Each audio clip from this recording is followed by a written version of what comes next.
देखा है और बड़े आपके अनुभव रहे हैं। तो आदरणीय ओमपाल सिंह जी, पूज्य माता श्री वेदवती जी के पुण्यतिथि के अवसर पर मैं उन्हें अपने श्रद्धासुमन अर्पित करता हूँ और उनकी पुण्यतिथि के अवसर पर इतनी शानदार गोष्ठी जो सबसे महत्वपूर्ण विषय है, शिक्षा, शिक्षक, छात्र और अभिभावक, इस गोष्ठी का आयोजन करने के लिए भाई कुलदीप मलिक जी को मैं बधाई देता हूँ। साधुवाद। सीधे सीधे मैं, चूँकि समय कम है, विषय गंभीर है, वक्ताओं से अपने आप को संबद्ध करते हुए ये दोस्तों कहना चाहता हूँ कि ये तथ्य किसी से छुपा नहीं है कि राष्ट्र निर्माण में शिक्षा की सबसे महत्वपूर्ण भूमिका है। जैसी शिक्षा की व्यवस्था होगी, जैसे शिक्षा की नीति होगी, जैसे शिक्षा का करिकुलम होगा और जैसे शिक्षण पद्धति होगी, वैसे ही बालक बनेंगे और जैसा बालक बनेगा वैसा ही समाज बनेगा और जैसा समाज बनेगा वैसा ही राष्ट्र का स्वरूप निर्धारित हो जाएगा। क्योंकि आज के बालक ही कल के व्यवस्थापक होंगे, इंजीनियर होंगे, डॉक्टर होंगे, शिक्षक होंगे, आचार्य प्राचार्य होंगे, वकील होंगे, जज होंगे और व्यापारी व्यवसायी होंगे, शिक्षक और खिलाड़ी होंगे, किसान होंगे। उनमें से ही बनेंगे। जैसे ये बनेंगे वैसा ही समाज का स्वरूप बन जाएगा, राष्ट्र का स्वरूप बन जाएगा। इसलिए सबसे पहली जो आवश्यकता है, सबसे पहली जो आवश्यकता है वो है बालक को शिक्षित और संस्कारित करके उसे एक अच्छा इंसान बनाने की। यदि इतिहास पर हम दृष्टि बात करें तो इतिहास इस बात का दोस्तों गवाह है कि जर्मनी को हिटलर ने फासिस्ट बनाने के लिए वहाँ की शिक्षा में ही आमूलचूल परिवर्तन किया था और इतिहास में से हार के पन्ने निकालकर देश के शौर्य, पराक्रम, वीरता, बहादुरी, साहस, हिम्मत, धैर्य, इस प्रकार के प्रश्न जोड़े गए थे। और आप देखते हैं कि आज जर्मनी जो देश है वो किस मुकाम पर है, उसका उदाहरण हमारे सबके सामने है। ऐसा ही इटली में मुसोलिनी ने किया। रूस और चीन में साम्यवाद के प्रति जो गहरी निष्ठा और आस्था पाई जाती है वो भी वहाँ की शिक्षा की देन है। आप देखिए जापान का उदाहरण लें कि दूसरे विश्व युद्ध में जापान पूरी तरह से नेशनल हो गया था। तो वहाँ के राजा ने, जो तत्कालीन राजा थे, प्रधानमंत्री के रूप में, उन्होंने राष्ट्र के नागरिकों का आह्वान करते हुए, अपने ऑफिसर्स का आह्वान करते हुए कहा था यदि राष्ट्र का पुनर्निर्माण करना चाहते हो तो सारी शक्ति लगा दो शिक्षा पर, सारा विवेक लगा दो, ऊर्जा लगा दो, सारा दिमाग लगा दो। और वहाँ उसी के अनुरूप शिक्षा व्यवस्था दी गई और आप देखते हैं कि जापान एक विकसित राष्ट्र के रूप में, एक समृद्ध राष्ट्र के रूप में हमारे सामने उसका उदाहरण है।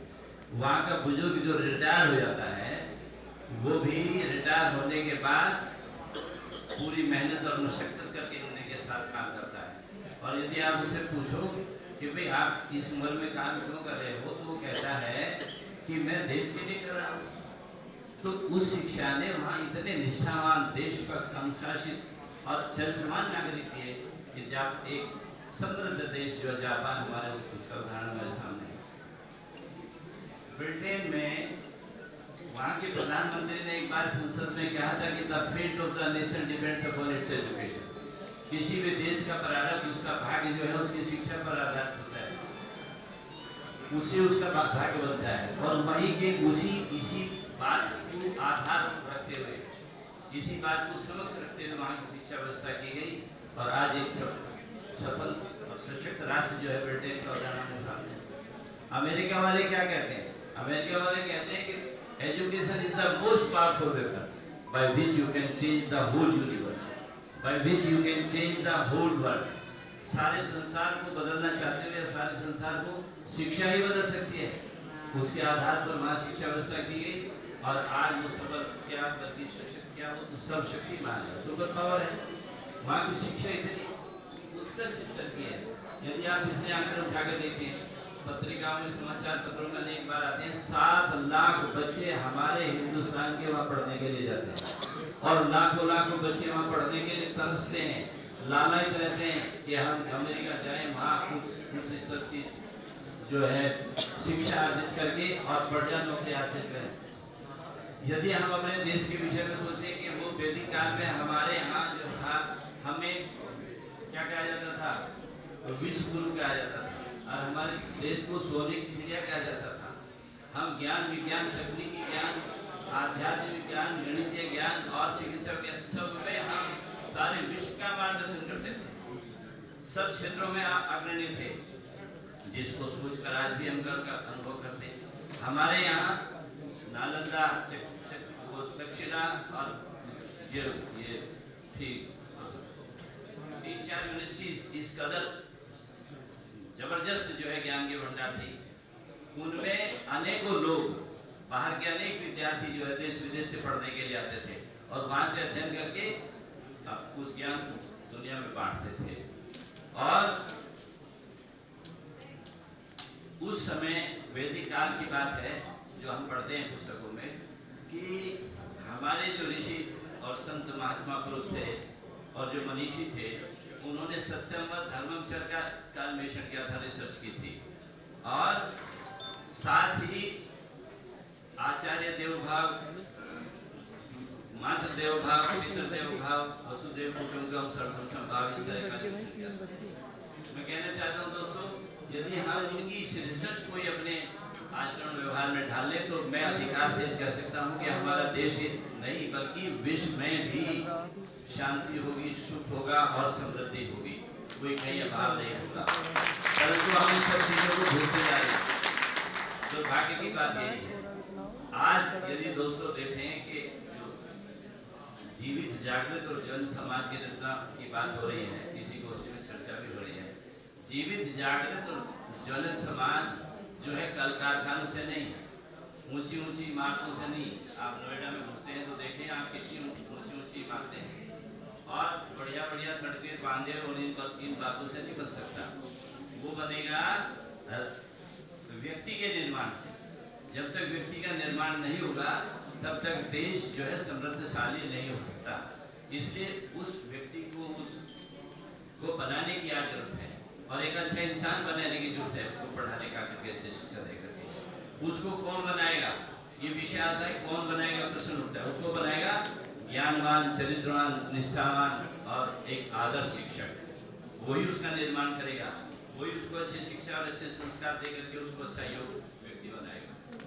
और ऐसा अध्यापक जो अपने बच्चों में जिज्ञासा, क्यूरियोसिटी को पैदा करे, जो उसमें ज्ञान की लस्ट, ज्ञान की भूख उसमें पैदा करे, ऐसा शिक्षक बनाएगा। एक बार इब्राहिम लिंकन की बात मेरे याद आ गई। इब्राहिम लिंकन अपने बच्चे को पाठशाला में एडमिशन करा कि जब चलने लगे तो वहाँ के प्रिंसिपल ने कहा, sir I will try to provide the best education to your child. Abraham Lincoln said, no no, I am not come here to request you to provide the best education to my child. I request you, if you create a lust of learning in my child.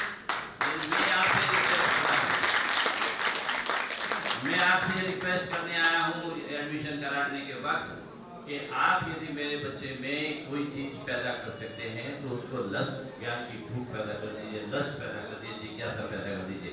तो वो उसमें तो बाकी चीजें तो अपने आप ही हैं, उसमें सामर्थ्य भी है, क्षमता भी है, विवेक भी है, प्रतिभा भी है, सब है, वो अपने आप विकसित होते चले जाएंगे।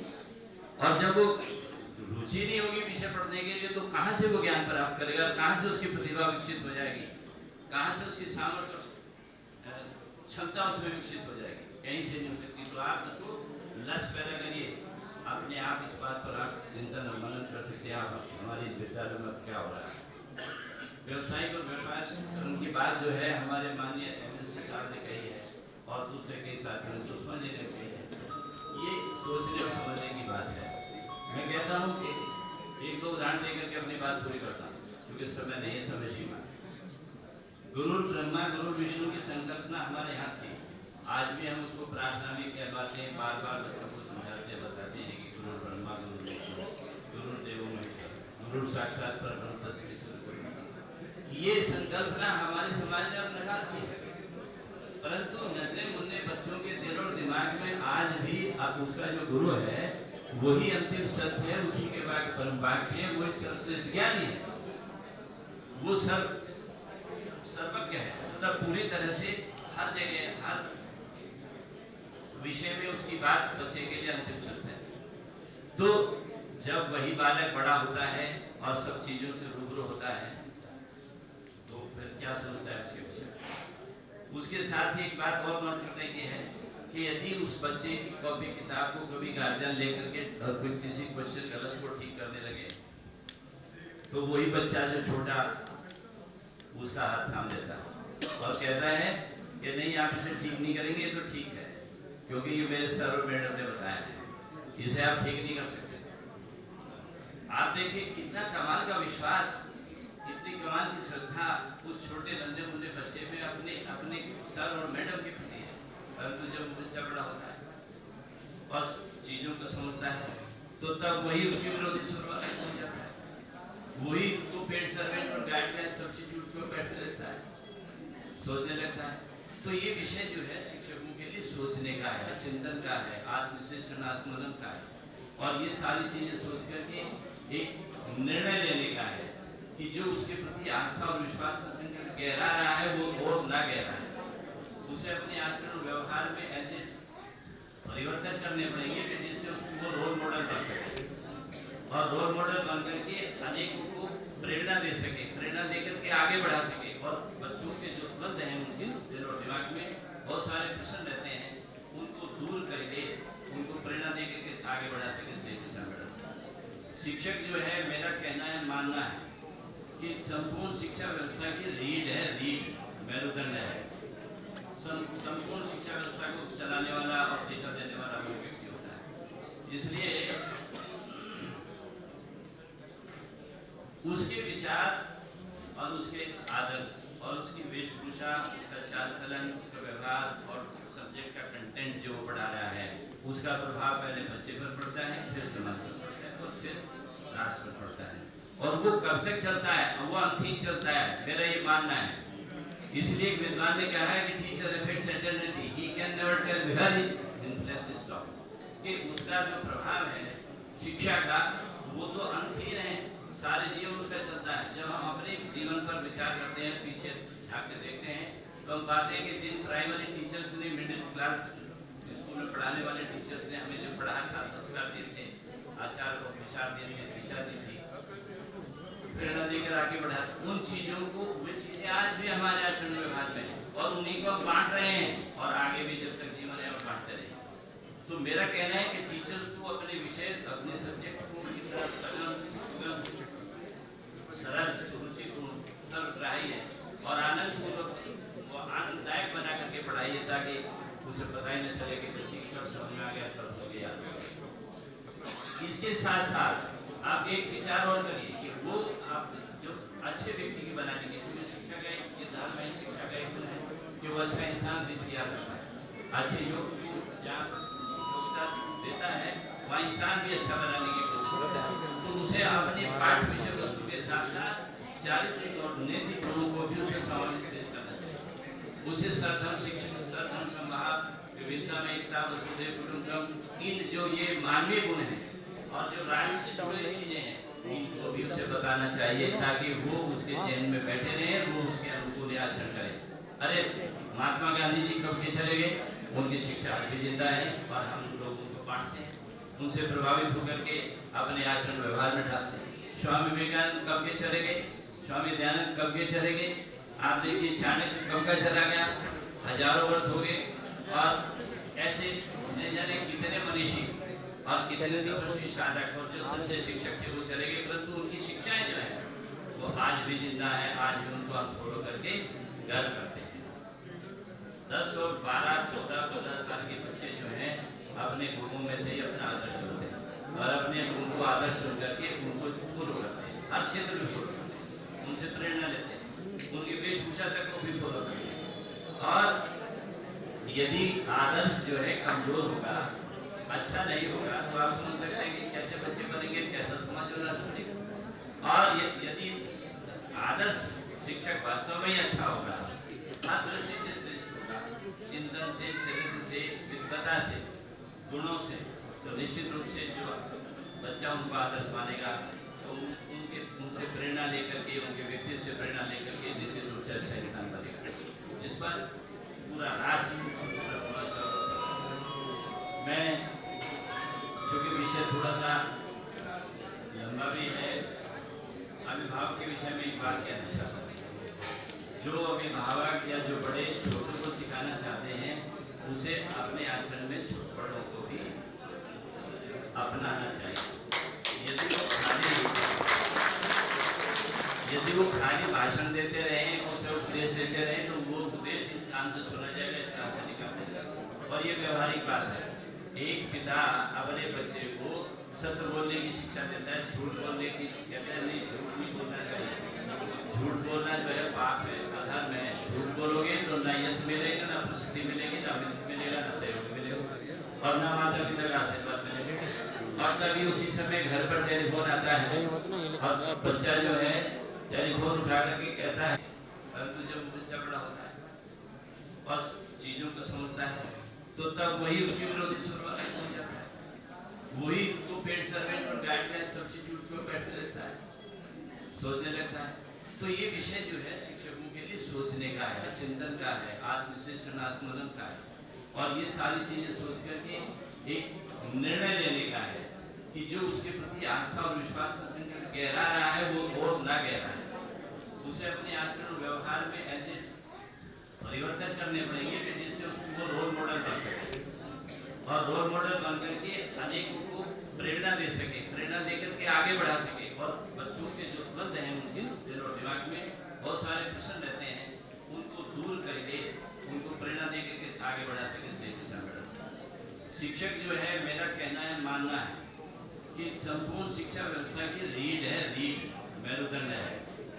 संपूर्ण शिक्षा व्यवस्था को चलाने वाला और दिशा देने वाला वो व्यक्ति होता है। इसलिए उसके विचार और उसके आदर्श और उसकी वेशभूषा, उसका चाल चलन, उसका व्यवहार और सब्जेक्ट का कंटेंट जो पढ़ा रहा है उसका प्रभाव पहले बच्चे पर पड़ता है, फिर समाज पर पड़ता है और फिर राष्ट्र पर पड़ता है। और वो कब तक चलता है, वो अंतिम चलता है, मेरा ये मानना है। इसलिए एक विद्वान ने कहा है कि teacher affects eternity, he can never tell where his influence stop, कि उसका जो प्रभाव है शिक्षा का वो तो अंतहीन है, सारे जीवन उसका चलता है। जब हम अपने जीवन पर विचार करते हैं, पीछे झांक के देखते हैं, तो हम पाते हैं कि जिन प्राइमरी टीचर्स ने, मिडिल क्लास स्कूल में पढ़ाने वाले टीचर्स ने हमें जो पढ़ाया था, संस्कार दिए थे, आचार और विचार देने की दिशा दी थी, प्रेरणा देकर आगे बढ़ा, उन चीजों को, वे चीजें आज भी हमारे आचरण व्यवहार में है और उन्हीं को हम बांट रहे हैं और आगे भी जब तक जीवन है और बांटते रहेंगे। तो मेरा कहना है कि टीचर्स को अपने विषय, अपने सब्जेक्ट को सरल, सुरुचिपूर्ण, सर्वग्राही है और आनंदपूर्वक और आनंददायक बना करके पढ़ाइए, ताकि उसे पता ही न चले कि बच्चे की कब समझ में आ गया, कब हो गया। इसके साथ साथ आप एक विचार और करिए कि वो आप जो अच्छे व्यक्ति की बनाने के लिए शिक्षा का एक ये धर्म है, शिक्षा का एक गुण है कि वो अच्छा इंसान तैयार करता है, अच्छे योग जहाँ योगदान देता है वहाँ इंसान भी अच्छा बनाने की कोशिश करता है। तो उसे अपने पाठ्य विषय वस्तु के साथ साथ चारित्रिक और नैतिक गुणों को भी उसे समावेश पेश करना चाहिए। उसे सर्वधर्म शिक्षण, सर्वधर्म समभाव, विविधता में एकता, वसुधैव कुटुम्बकम, इन जो ये मानवीय गुण हैं और जो राष्ट्र से जुड़ी चीजें हैं इनको भी उसे बताना चाहिए, ताकि वो उसके जहन में बैठे रहे, वो उसके अनुकूल आचरण करे। अरे महात्मा गांधी जी कब के चले गए, उनकी शिक्षा आज भी जिंदा है और हम लोग उनको बांटते हैं, उनसे प्रभावित होकर के अपने आचरण व्यवहार में डालते हैं। स्वामी विवेकानंद कब के चले गए, स्वामी दयानंद कब के चले गए, आप देखिए चाणक्य कब का चला गया, हजारों वर्ष हो गए। और ऐसे न जाने कितने मनीषी और कितने तपस्वी साधक और जो सच्चे शिक्षक थे वो चले गए, परंतु उनकी शिक्षाएं जो है वो आज भी जिंदा है, आज भी उनको हम फॉलो करके गर्व करते हैं। 10 और 12, 14, 15 साल के बच्चे जो हैं अपने गुरुओं में से ही अपना आदर्श होते हैं और अपने गुरु को आदर्श चुन करके उनको फॉलो करते हैं, हर क्षेत्र में फॉलो करते हैं, उनसे प्रेरणा लेते हैं, उनकी वेशभूषा तक को भी फॉलो करते हैं। और यदि आदर्श जो है कमजोर होगा, अच्छा नहीं होगा, तो आप समझ सकते हैं कि कैसे बच्चे बनेंगे, कैसा समाज और राष्ट्र बनेगा। और यदि आदर्श शिक्षक वास्तव में ही अच्छा होगा, हर दृष्टि से श्रेष्ठ होगा, चिंतन से, चरित्र से, विद्वता से, गुणों से, तो निश्चित रूप से जो बच्चा उनको आदर्श मानेगा, तो उनसे प्रेरणा लेकर के, उनके व्यक्तित्व से प्रेरणा लेकर के निश्चित रूप से अच्छा इंसान बनेगा, जिस पर पूरा राष्ट्र। मैं चूँकि विषय थोड़ा सा लंबा भी है, अभिभावक के विषय में एक बात कहना चाहता हूँ। जो अभिभावक या जो बड़े छोटों को सिखाना चाहते हैं, उसे अपने आचरण में बड़ों को भी अपनाना चाहिए। यदि वो खाली भाषण देते रहे, उसे उपदेश देते रहे, तो वो उपदेश इस कान से सुना जाएगा, इस कान से निकाल जाएगा। और ये व्यवहारिक बात है। एक पिता अपने बच्चे को सत्य बोलने की शिक्षा देता है, झूठ बोलने की कहता है नहीं, झूठ नहीं बोलना चाहिए। झूठ बोलना जो है पाप है, अधर्म है। झूठ बोलोगे तो ना यश मिलेगा, ना प्रसिद्धि मिलेगी, ना मित्र मिलेगा, ना सहयोग मिलेगा, और ना माता पिता का आशीर्वाद मिलेगा। और तभी उसी समय घर पर टेलीफोन आता है और बच्चा जो है टेलीफोन उठा करके कहता है, नहीं, जब वो छोटे थे एक स्वप्न देखा, और वो स्वप्न इतना छिड़ गई कि उससे इतना खून बह गया कि वो फिर भी साटती रही, इतना खून बह गया कि वो मरणासन हो गया। तो ये बात श्री कृष्ण ने अपने पिता भतीजा होगा जिससे उसका जीवन सफल हो गया। इसलिए मैं कहना चाहता हूँ कि हर माता पिता अपने बच्चों को एक बात है, सुविधा जो दी जा रही है उसमें कटौती कर दे, वो सुविधा न देने से एक बात को रोलेगा, परंतु यदि उसे संस्कार न मिले तो उसे सारे जीवन जो है रोना पड़ेगा। इसलिए हर माता पिता कि वो अपने बच्चों को अच्छे संस्कार दे, अच्छे आचार विचार दे, और वो अपने आचरण से, अपने आचरण को उसके समक्ष रख करके दे, वो स्वयं उन बातों का फॉलो करे, तो तभी तो संतान जो है उस तरह के होंगे। तो विषय तो कह चुके काफी गंभीर है, काफी चिंतन का है, पर मैं सिर्फ ये अपनी बात को हो चुका है, लगभग 3 बजने वाले हैं, भोजन भी आपकी प्रतीक्षा कर रहा है। वास्तव में मैं बधाई दे रहा हूँ उन्हें, अपने भाई कुलदीप मलिक जी को, कि उन्होंने बहुत शानदार गोष्ठी का आयोजन किया, परंतु उस समय इसमें कम रखा। और जबकि यहाँ इतने विद्वान लोग बैठे, मैं अनेकों को जानता हूँ, एक से एक बढ़िया विद्वान शिक्षाविद है, इनके पास ज्ञान का खजाना है, खजाना। यदि ये बोलना शुरू करें, अभी विधायक जी ने कम से कम पौन घंटा बोला, वो भी कम, एक पौन घंटा भी इनके लिए कम था, क्योंकि जो कुछ मुद्दे और थे जो इन्हें उठाने थे, वो समय की प्रतिबद्धता का के पढ़ाई करे, शिक्षक अपने दायित्व को पूरा करें, शिक्षक उसको अपना बच्चा मानकर उसके संस्कार शिक्षित करें, और अभिभावक अपने दायित्व को निभाएं। अभिभावक का दायित्व बहुत बड़ा है, वो तो सच्ची माता तो वास्तव में पार्थिव शिक्षक है, वो तो उसे घुटी में पिला देती है बहुत सारी बातें, और वो सीख करके उन्हीं को जीवन में अपने धारण कर लेता है, उसी उनके कदम कामयाब हो जाता है। और समाज जो है, शिक्षक हो गया, आपका माता पिता हो गए और बच्चे हो गए, तो निश्चित रूप से वो एक अच्छा व्यक्ति बन सकता है, जिसमें राष्ट्र के निर्माण में अपनी भूमिका अदा कर सकता है। इन्हीं शब्दों के साथ मैं आपका बहुत बहुत धन्यवाद।